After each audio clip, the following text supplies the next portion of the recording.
Hey guys, Levinrad over here, and I just want to talk real quick with you guys about rental properties. So basically, I'm going to pose a scenario to you, right? And I'm going to show you why people often make bad decisions when it comes to investing, and especially when it comes to investing in real estate, right? So a lot of people think that investing in real estate means going and buying a $100,000 house and putting 20% down and getting a mortgage for 80% and then having a little bit of positive cash flow. And while that is real estate investing, that's not really what I teach, right? What I teach is how to get wholesale deals at wholesale prices, all right? So I'm going to give you an example of that. Let's say I came to you and I said, hey, you can buy this property that's worth $100,000 and you can buy it for $70,000. And let's say, for argument's sake, you're going to put $10,000 down and I'm going to loan you the other $60,000. So $70,000 purchase price, you're going to put 10 down and I'm going to loan you the 60. And let's say the house is worth 100 fixed up, right? And it's going to be a rental. So let's say, for argument's sake, it's going to be $5,000 to get it rent ready. You're going to clean it up a little bit of drywall repair, you're going to paint it, and then you're going to advertise and put a tenant in place. So I show you the math on this deal, and I say, hey, listen, so you're borrowing $60,000, and let's say, for argument's sake, your payment's $700 a month, and taxes and insurance are $200 a month, so your cost is $900 a month, and you can rent this property out for $900 a month. The vast majority of you looking at that would say, well, why would I do that? You know, if I'm making $900 a month and I'm paying $900 a month, I'm not making any money. So here's where I'm going to show you the mistake that people make when they do these kind of analyses. So recall that I said the house was worth 100, you're buying it for 70. So let's say you put 10 down, okay, you borrow 60 from me, you rent it out, and let's say you get $900 a month in rent. And a year goes by, and during that year you had to fix a few things. Maybe you had to fix the AC, you had a little plumbing issue, and let's say you spent $1,000 during the year. At the end of the year you would have had $900 a month coming in, $900 a month going out, plus $1,000 minus in the repairs.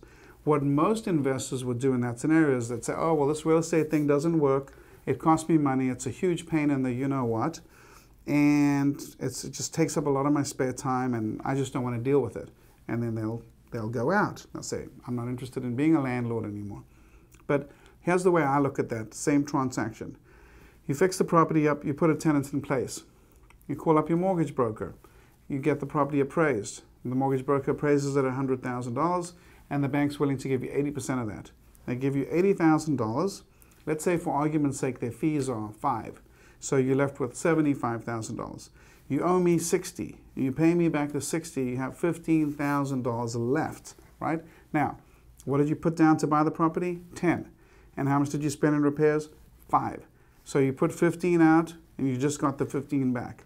How much have you now taken out of your pocket to buy that property? $0. You now have a $100,000 house appraised with an $80,000 loan. You just increased your net worth by $20,000. Now, next question. Your net worth went up by $20,000, but from an income standpoint, we said you made $900, you lost $900, and then you spent $1,000 in repairs. So you lost $1,000 for the year. So most people would say, well, why would I do that? So let me tell you why you would do that. Let's say the mortgage you put on that property was a 15-year mortgage, and the property doubles in 15 years from $100,000 to $200,000. You would now have a $200,000 piece of property that you own free and clear with no mortgage payment. Let's say the rent doubles in 15 years from $900 to $1,800. That property now would be making you $1,800 a month, every month for the rest of your life. And when you moved on, you'd be able to give that property to your kids, and they'd make that money for the rest of their lives. So now go back to that initial setup and say, why would I buy that property that rents for $900 and I get $900 back? And I think you see the answer. But it actually gets better than that. Why? Because the way real estate is set up, the tax system rewards landlords for being property owners. So what I mean by that is the property taxes are deductible, the interest is deductible, the insurance is deductible, and the maintenance is deductible. Repairs are deductible, and even depreciation is deductible. So on that $100,000 house, current depreciation schedules say you can depreciate it over 27.5 years. Let's round that up and say it's $3,000 a year. So just in depreciation alone, you get a $3,000 per year tax deduction. So if you're in a, let's say, 30% tax bracket, that's $1,000 in your pocket. all of the other expenses, the property taxes, property insurance, interest, etc., those are all deductible too. So if you work on a job, let's say you make $60,000, $70,000, $80,000 a year on a job, you probably have $20,000 coming out of your paycheck in taxes. Well, by owning just one rental property, the amount that comes out of your check in taxes will go down, right? So you'll increase your net worth in year one by $20,000 with my example. You'll have a property with equity. You will increase your tax deductions.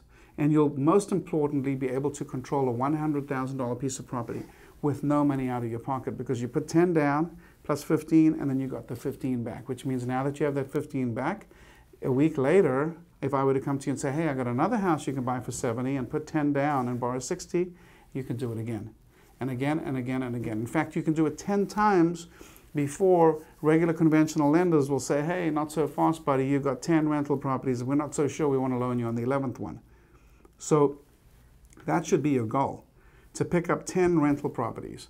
If you come to my real estate training, my home study course starts out with the first 10 houses that I bought just like that with no money down, right? And it's not that difficult to do. I got students of mine like Andy and Phil and many of my other students that have done this, and some of my students have become multimillionaires doing this. And I want to teach you how to do this too, right? So first step is learn how to find a $100,000 house at $70,000. I teach how to do that at my wholesaling real estate bootcamp. And I'll go ahead and drop a link below to that. If you can learn how to find wholesale deals, then you can fix and flip them, you can wholesale them to other people, or you can buy and fix and keep them as rentals. Either way, next time you come across a property that you can control that's worth $100,000, and all you have to do is put a little bit of money out of pocket, don't be so quick to dismiss it. Think about the long term. Think about 15 years from now. Think about the tax deductions. All right, so that's that little tip for you guys. Thank you for watching, and I'll see you guys in the next video.